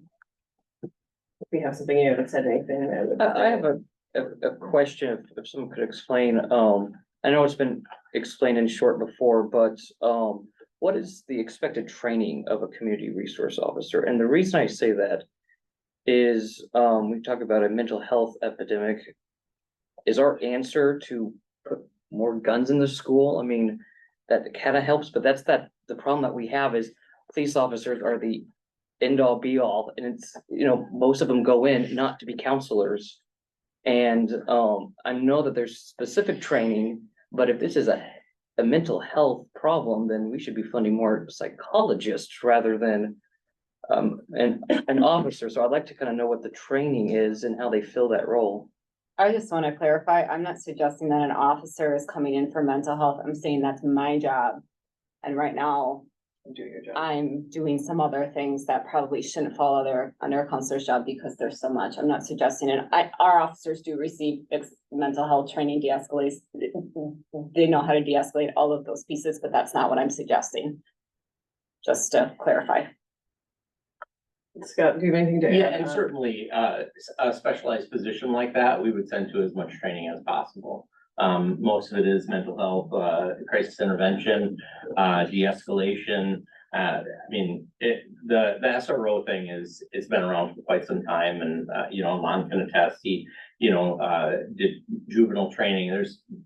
There's many trainings out there, and obviously we would try to get that person as trained as possible, but. I have talked to Drew about this also. My brother-in-law is part of the leadership of the SROs for the county and the sheriff's department down there. And I would hope to see like a very clear, like almost curriculum to, you know, with very clear training and next level, because our needs are changing and exploding. So essentially, anybody else say anything? Sorry. Eric, do you have anything? You know, I work in a school district. I see it all the time. I'm on the public safety committee for the district. We have COLO. COLOs are full time. And the district pays 100% of those wages. Now, having that position, if it was funded 100% by the school district, we still are on the hook for the rest of the time, because on the summers and stuff like that, he's on the road. Mm-hmm. I don't think anybody here is not saying that it's justifiable. I see it all day. Anytime somebody types in something, I get an email message, it goes out to the superintendents. I'm the one that's gotta look at all the camera footage when something happens. I totally understand it. It's not just Portland. It's everywhere, and it's getting worse. The problem is black and white, where the funds are gonna come from. That's it. None of us will disagree that we need it or don't need it. I would assume that everybody agrees that we do need it. We just need to know where that fund's gonna come from and who's gonna pay for it. That's where our position is in it. You know, if the school comes to the table and says, we're gonna pay, I mean, we said a little bit, it went from 2,500 to 60,000 now. Maybe they'll up their price, I don't know, but you know, an end loader costs $180,000. Are we gonna cut the end loader for that? That's not, I mean, it is our decision, but I mean, those are the choices that gotta be made, so. You just gotta show us where the money's. Well, I think that's what, the big thing for me was when the money from the school district came, was that significant? Cause that to me, I mean, obviously I know it too, but they're really stepping up their end of things, knowing that it's a need versus a want. So now we have to figure out what our priorities are. Go ahead. I have a question for Eric, because you're in the Nacusa school district, right? Now, is that officer considered S1? He's an FFO, but his Yeah. position is a police officer. Yeah, so what I've seen Fort doing here, it's called a community officer. Saying that they're looking at only $25 of the 40 hours. And then they're, see now how my school superintendent approached me on it, and I can see it listening to Jen. Is that not just that they only want 25 hours of that year. They're saying you're gonna have the other, how many hours of a week that is more into your community. And I hate to say this, we know this because also the group that's, I'm gonna call Neptune Lake Group. They are coming, not this year, but their money's coming next year, but they are gonna lose as of January 1st. No sheriff call out there. They don't need to go out there. They could, but basically our responsibilities first as a community to that group of people. And so that's out there too. Now, don't get me wrong, I talked to Scott. Scott says, whoever gets there first gets there. In other words, that's how it works. Yep. But though, as a community, you do have that group of people, not just that group of people, anybody on that side of the lake, excuse me. But I kind of see how the other school district do it. I have worked in another school district, putting quite a few of these together. And what I've seen, being honest with you, and I didn't get a chance to talk to school superintendent, is that usually if you're looking for, and he did this, if you're looking for a certain amount of hours for that piece, that's what they pay for. If you're looking at a full person to be there, 40 hours a week, they will pay for that too. I've seen that. Normally, that's what I usually see. And so basically working with the school superintendent, he wasn't asking for 40. He's only asking for 25. So that's why but he did pay 100% of that 25. That's going to be there.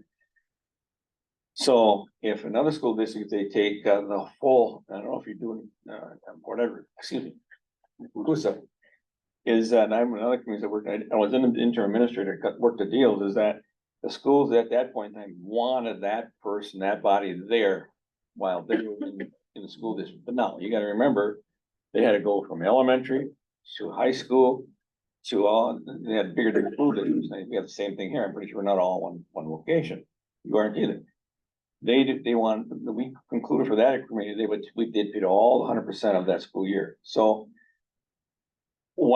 I'm not against the school board, I'm not against anybody, I see what this community needs. And basically is that if at this point in time, I don't know, you people are school, if they're gonna go for a referendum to increase their levy limit, is this part of that cost to go for referendum? I didn't think it would be, or it might not be, but you still gotta go for operations, for other things like doors, windows, that kind of stuff. Not part of the referendum. No, but that's not, but the main thing is, that's all they want from us this time, is only 25 hours. Now, you may start a program, and after you find out, and you are seeing it already, schools are having such a difficult time with it's the new generation. Because they may want to go to full 40 hours a week during the school period. Well, I the don't know. benefit that we have with Colo being full-time is he's giving trainings on professional development days in certain states. He's training, or he's teaching classes, and actually sometimes they even pull him in to be a sub if they can't find a sub. And I'll be honest with you, that's what happened in Durant when I was working at it. They wanted the school superintendent I want to have the officer here. Yes, we know if you got some major responsibility, you got to pull us off. We understand that. But that school district was actually putting the officer in some of the classes and part of the teaching, some portion of it. I don't know if the school district is considering that, and I'm being honest with you. I don't know if that's where he's coming from. But that has happened to other school districts I worked in. You can help me, Jen. Just, I guess, one thing, this is still going to their board for approval for the money that they were going to set forth, correct? Monday. Monday. So we don't know until it passes on Monday for sure, but You had It this seems- meeting now, and I thought it was very important. That we get know it. what this dollar amount and see that I've heard different numbers. And, James was very straightforward. This is what I think we need, and he was very straight, very professional. And saying this is what we'd use it for, and we would expect during the school year, that portion be in there. I also talked to Scott, and he did it already. He says, if you look at your calls in the years period, they're all, what business do you have in this community that's calling, making you come? It's a school board, the school district. Yeah. They're the ones asking demand, not EFCO. None of the ones, you know, so, Right. but when you go there, it's like, someone said, all of a sudden, if there's no cops, I'm sorry for picking up truckers or what portion, there's where your community demand is though, is in your school district. Cause you have a school district right here, and that's where that's where you're moving is, everybody's coming there, and leaving there. That's where most of the activity is happening in your community on a daily basis during the school year. I wouldn't wanna be in her shoes. I already know, I've been through it. So with that going to the school board on Monday. We'll have to figure out exactly what they have passed. You pretty well know what they're looking at. Right, we kind of already know that number, but I think it's just something that we needed to talk about, because when that hard number does come. We might need to figure out, You mean, yeah, you call another meeting to start how you want. And Diane and the staff have done excellent trying to get to this point. Mhm, It's a community issue. it is. Public safety is next week. Is that expected to have it on the agenda? I guess what are everybody's thoughts on it? At least get it on public safety and we can discuss it on what has come to the table. You can make a Where we- recommendation to your What board. is everybody's recommendation? I think you gotta find out where the money's gonna come from. That's where it's gotta start. I mean, you can approve, just like the PFC's already got candidates that have been sitting there for 2 years. Right. May or may not be there. That's putting the cart before the horse. We have to figure out where the dollars are gonna come first to approve it. All of us will agree, we want. We have to just figure out where we're gonna pay for it. So And I think that's why you're here tonight. To see what the priority is, I guess. Really quick, so we know what the school's gonna pay. We know that Legacy's invested. And we know that it's a priority for us. We need to decide that that's what we're gonna do, and we're committed to that. And then we cut it out where we have to after we find out on the other pieces, which should be. Oh, I mean, we could come out maybe with nothing. The bottom line, we make it a priority, we decide that we're all in on that priority, and then if we have to come with 10,000 or 20,000. We find out where we're gonna shave it. I don't care about a $3,000 slide. You know, things like that, like where are we gonna cut it? There are things that are not as necessary. It'd be 130,000 that would have to be cut. 130,000 we had to cut. How, I don't know how to do it. You would know, but you gotta remember, Diane, you have to put 130,000 in a budget. And then line items. But then you turn around, you're gonna have the revenues on the other side too, so those offset the revenues. Right. Right. But we still have to cut 130, but if, even though the revenue is coming in, you still have to cut the You don't have the 130. 130. Except, No, yeah, but the revenues will show that we have more money. right, so you don't have to cut the whole 130. You have to you gotta show the 130, and she's doing her financing now. right, And she says, I gotta show the 130, I gotta show the revenue piece on it. The 130 is gonna be expense that portion, but then. You're gonna pick up, I know, sorry, dumber. I'm still gonna have to cut about 70,000. Yeah, that's what's, you're looking at really cutting 70,000. And what you do is already Genesis, what's the difference between Gal being here and of course you picked up what, 15 there? Mhm. Am I right to say that? Yeah, That's what you take. Yeah, 9,000 to. Okay, so let's say 10, so you also, now you're looking for 60, you start going on that road. Now, what happens though is that we have if we can get the school district ourselves and we're all talking, if we can get a legacy grant later on, that would come back and say, okay, now you amend your budget to where you cut it and put that back in. You follow what I'm saying? That'll be good for a year.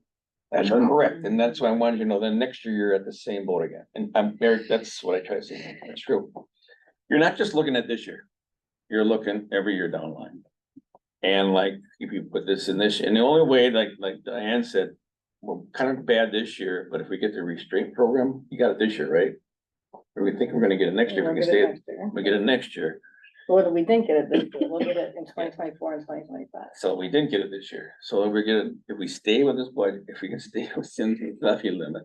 You will get the money next year again, but then that's how much? It's already figured in the budget. though. It's already figured out. Mhm. It's hard. I know Diana's been twisting this all around a lot.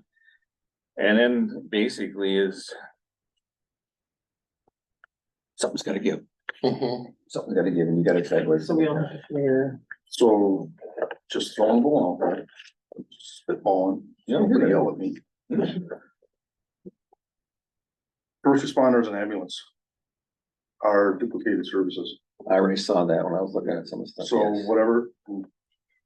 Chief can yell at me, whatever, but I mean, if we're paying $30,000, I don't know what we're paying for first responders.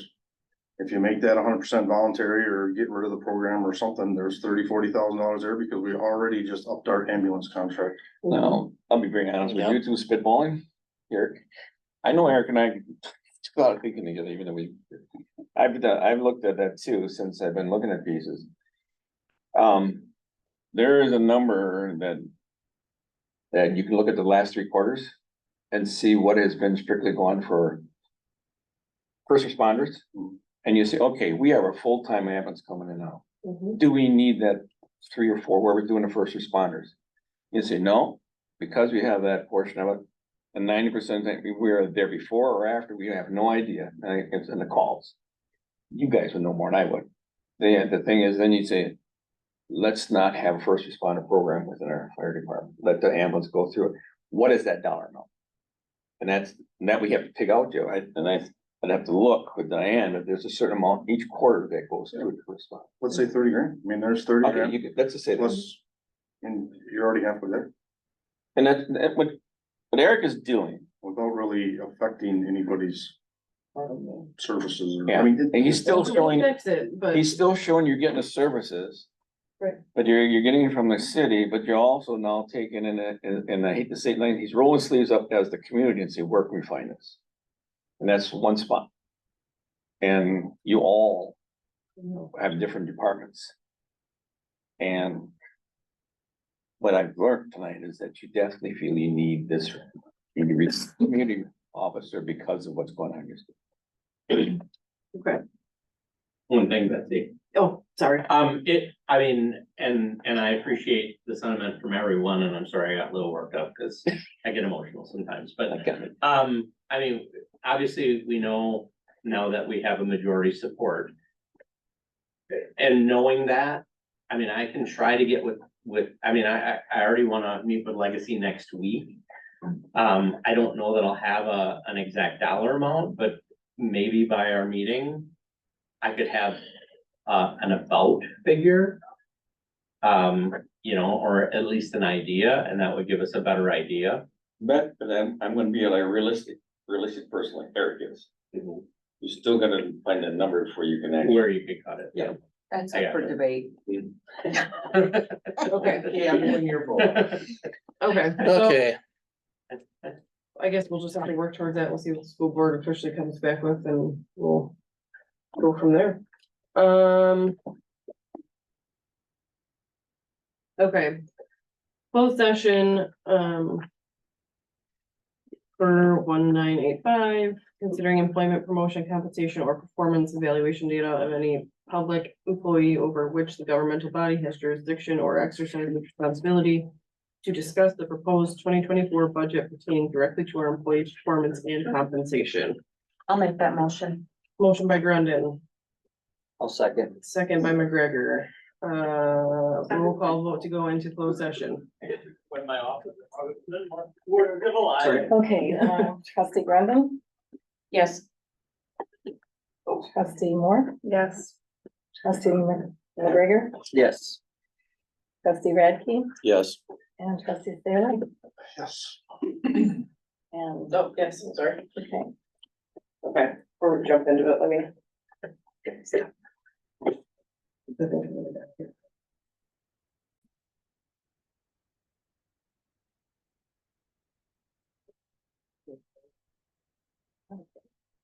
Anybody coming back in or they're? Cause you have this person second. Oh, yeah. Did you tell sorry. them, or were they All in standing favor? outside? Aye, sorry. I, That's not. Thanks for that. Okay. You're all working. Okay. So. Don't blame you. Okay, so the Yes. next steps for the budget, we have to have another committee of the whole meeting before we approve the final budget, correct? Like a public hearing? Yeah, I have to, everything has to be set by November, middle, like 12, 13. You have the around there, public, so I can sorry, get it. you have the public hearing noticed already, right? What, You have the public hearing's been noticed. well, we have to do that. It has to be published by November 18th. at the Okay. latest. What I've heard another And I community, need to get it to paper, to, 3, 4 No. days before that. I've seen this happen where you can publish a budget. Then you have your hearing. And I've also seen where the board then can adjust it after that hearing too. If there's huge changes Yeah. after the hearing, then you have to publish it again. Yeah. Right. However, so the huge change would be to add find the money for the. yes, If that's not done before. If it's not done that before decision the- be made before. so I The next think board meeting, you said the school board meeting, Monday. sooner you have it after that, the better you can get them. And you, Then it should be because public safety and FHR are on the same night. Yeah, you should be the committee as a whole and be done with it. I was thinking if we go with public safety, FHR, and then comes the whole village board meeting the next week, on the instead 14th. of having another meeting. Perfect. Okay. What you're doing is asking two committees to start looking, scrutinize their budgets. Correct. And me to ask them to have recommendations. Mm-hmm. I think it's in your wheel. Who, mine? Yeah, you're finance, aren't you? We don't have any money. I opened the wallet and it was empty. Mouse came out. Okay, so. Committee of the whole, we generally do that before we approve the final budget in December, right? You have to turn on the, Just check. oh, you did. It's just the video's not working. I mean, I would do that before I publish the public hearing, because we should pretty much know what we're doing by So then. we do that on the 11th board meeting. The board meeting I is think before the this. 14th. Not Monday. The 14th? Yeah, it's the 14th. Oh, yeah, why am I thinking 11? Okay, so. We have FHR, you're not gonna be there, right? Or are you- FHR, I'm not gonna be there. what time do we have that set for? Push it back.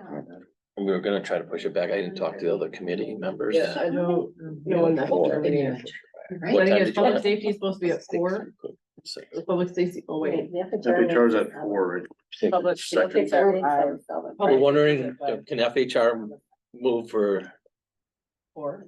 Dwayne to Wait 6 a minute. o'clock?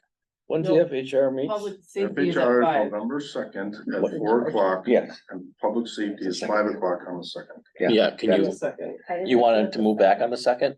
No, Should have been the 7th. no. Well, we had, someone was not gonna be here, that's why I moved. Yeah. I am Oh, not yeah. gonna be here on the Mark's not gonna be 7th. here. Yeah, So that's all got the moved second. out. I I don't know. probably need to be here. I'll probably get less stressed if I'm not here. So that's still on the 2nd. The 7th is what? That's. You wanna publish before the 7th, don't you? Well, I'd have to get it to the paper by like the 12th, 13th, because it has to be published by the 18th of the latest. What's on the 7th? That is committee meeting night? No, I'm gone on the 14th 7th. Is the board meeting, I don't know why I was thinking it was 11. So 14th is the board meeting, so the 7th, we have nothing. Do we do a committee of the whole? What's on the 7th? That's a what? That's I a have a Tuesday, basketball game. you have basketball. And I'll be gone that whole, I leave the 3rd and come back the 11th. Yeah, that's right. I can do it on the phone. I'll be And I on can't, the- and I want people to do it by Zoom. Okay, so if we move it to the 9th or the 10th when Dwayne's here, would that work better for, I know, Lon, you said you're gone. Right. I think that's just kind of how that. That's just I how don't that really would know what work. else to do on that one. Then I think Eric? you and I gotta talk. Do you, We're basketball on Tuesdays and Thursdays. of course, it's not Thursday. Friday? I know we love doing Friday meetings. I don't know. Friday, the tenth. Veterans Day, substitute. How soon can you meet? Ten's generally 5, Is it Friday? Friday. No, I'm sorry. I feel like you, What about Monday, the 6th? Are you around what? Well, I was trying to do Thursday, Friday with Dwayne. Wednesday. Wednesday, when? Yeah. No, First. Monday, I do not have a meeting with the client, so I could do Monday night, but it's, On the 6th, yes. Monday, I got. work better for everybody. Well, there's the Nepco Lake District Board meeting. Monday, at 6. And that's at 3:30 though, right? Nepco Lake District meetings at 3:30. 5. Who goes? Eric. You would do? No. That Eric. Oh, Oh, it's at 5, or, cause it's usually at 3:30, So what are we trying to do? Set up another committee of the whole? yeah. and I think you're gonna be pretty short and sweet when you gotta make a decision with her. Okay, You gotta think about it ahead of time. well, the FHA and the public safety meeting are the week before, so we really, Well, at that meeting, I mean, that's when, if they decide to go with this officer, that's when they need to say where the cuts are coming from. right, that's what I'm saying is, So, That needs might to not be- be short and sweet, yeah, I mean, No, you're misunderstanding, I'm saying, they gotta do their, they should be doing homework, but I'm thinking about it. right, yeah. So then does it have to be the tenth because you have a different meeting on the sixth? probably, Well, that's not, I mean, they really aren't even apart. right. I mean, they use this building, that's the only Which I can reason. say they can move. Right. Do they use our Zoom equipment? If he's going back, or find their own home, go to Wood County, whatever, at Nepco. Well, they may have already posted it, but there's still time. No, it can't be 24 hours, they post that early. Okay, so why don't we go with the 6th, I will just talk with Eric on moving it. If they need to, at 5, Jen, is that? 4:30 or 5, yeah. What do you prefer? You guys wanna do 4:30, I'll make it work. Okay, We can do five, yeah, it's not a huge thing. It's up to you guys. Go do 5, just give you extra time. Okay, November 6th, 5 o'clock, committee of the whole, final budget. I won't be there. You think Friday? No, Monday. Monday. And then you get some work done. Okay, Why don't we talk on? Monday? without objection, I will adjourn the meeting at 6:11. Yes. Better make sure they'll send it to.